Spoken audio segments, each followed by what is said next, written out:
on our left knee, right knee up, okay? What we're going to do is we're going to stretch the hip flexor. So I'm going to contract my abdominal muscles, trying to tuck my glutes right up underneath me, trying to tilt my pelvis under. Then I'm going to reach my left arm straight up in the air, fingertips pointing out towards the left. And I should feel the stretch coming right in here. Now we just want to lift our chin up while maintaining this contraction, all right? Looking straight ahead, contracting in the abdominals, glutes, stretches right up here in the front. If the arm goes forward, you have tight lats, try to force it up there in the air, okay? We have about 10 more seconds, so just hang in there. Good. Really feel the flexor. The hip flexor here, exactly. Okay, great. Now we're going to come up. We're going to turn, face the other way, lower down to the right knee. Take your time here now, okay? Let's go ahead and set everything in position. So we're going to contract the abdominals and the glutes, and press straight up. And we're holding here for 30 seconds. Now 30 seconds is pretty much the minimum here. We just want to do at least 30 seconds to make sure we stretch out the body. But if you find you're enjoying this, don't be afraid to go back through this routine, do it one more time, 2 more times, as much as you want. These are great stretches. You really can't get enough of these. There is a lot of benefit to gain from stretching. Okay. Now let's come up here. Now, you can do a butterfly stretch, which Patrick is going to demonstrate, or you can just lower right down into the side straddle.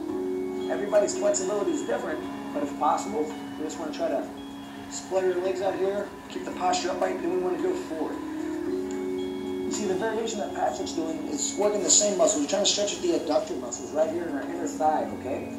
What I'm trying to do is I'm basically just pushing out. So is George, and we're trying to go forward. If we can, we want to lie down flat here.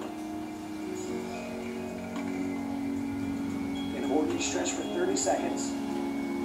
I remember when I used to be a kid, I used to go all the way down. Now as I'm growing up, getting older, it's impossible to do the same thing because I didn't practice enough. Okay, good. Now let's close up here. Legs straight ahead. Now what we want to do, remember, we just don't want to touch our toes. We want to pull our toes back towards us, contract our quadriceps, sit nice and upright, fingertips pointing down. We're pushing forward with the heel of our palm.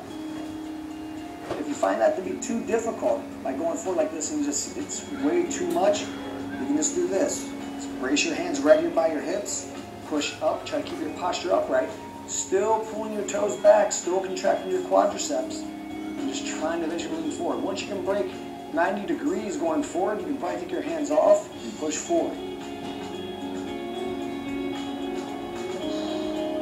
Really good for the posterior chain. Hamstring, calf, lower back. This is what you need. Now let's turn to our right. I'm going to kick my left leg around here, bring my right leg in. Now if you notice, I stick my knee straight out from my hip and I form a 90-degree angle here, a 90-degree angle here. Now what I want to do is I want to try to go forward, putting my head all the way down to the ground. Everybody has a different flexibility level though, so the key thing is to try to lean towards your left on the stretch. If your left leg's back, lean towards your left, even if you have to stay upright. If you can lower down all the way, that's great. If you're right here, that's fine.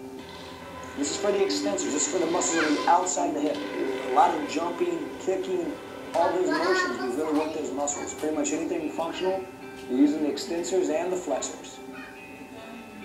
And now let's rotate around. So this is kind of cool. We're going to lean to our right and swing to our left, and we come right back this way. Take your time getting into position though. So again, you want your left knee in front of your left hip. You want to try to create a 90-degree angle here, a 90-degree angle here. And same thing, try to lie forward. And if you have to, you don't have to push forward. Remember, you don't want to feel any type of tearing or real strong pulling. Just a slight pull in the muscles. And the muscles that we're trying to feel are the muscles right outside here, okay? Some people might feel it a little bit up in the back. You shouldn't be feeling it all over. Some people might feel a little bit of hamstring. For the most part, you want to feel it on the outer part of your left hip here.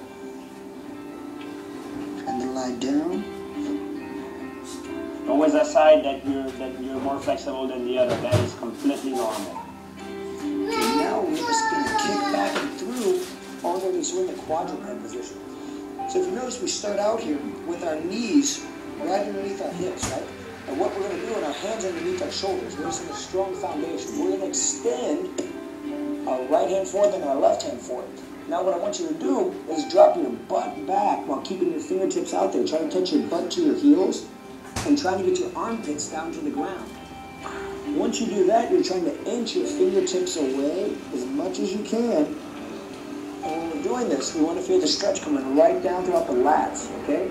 Some people find that they spread their knees out here. They also get a adductor stretch here as well. That's good. You just, get more flexibility in there. I happen to have loose adductors, so I don't feel anything in the adductors, but I have tight lats. So this really stretches my lats every time. You're really lucky. Me, I'm tight pretty much everywhere. Okay, that's great. Now we're going to come up here into this kneeling position. And what we want to do is we want to put our knees together, our heels together. We want to sit back here under our butt. We're going to interlace our fingers behind our back here. The most important thing is that I start to straighten my arms. That's more important than how high they get. Is that first they get straight, then I retract my shoulder blades, meaning I try to pull my shoulder blades together. Once I do that, I raise up as high as I can, and I want to feel stretched throughout my biceps, my deltoids, my pectoral muscles, all of that. And there's almost an infinite amount of stretches, but we don't want to spend all day stretching. You guys just did a hard workout, so we just want to hit some of the ones that really get the body back to where it was before you did your workout. Good, Patrick. George is very tight here, so this is a great stretch for him. Absolutely. Everybody else has good flexibility. I should do this stretch more often. Yeah. Don't be scared that if you do something that you're not good at, that's mean you need to work on it. Like you can see this stretch, I'm pretty bad at it. That is something that I should put more time into. Okay, ready. That's time, and that concludes our cool down. So you have to remember that the cool down, although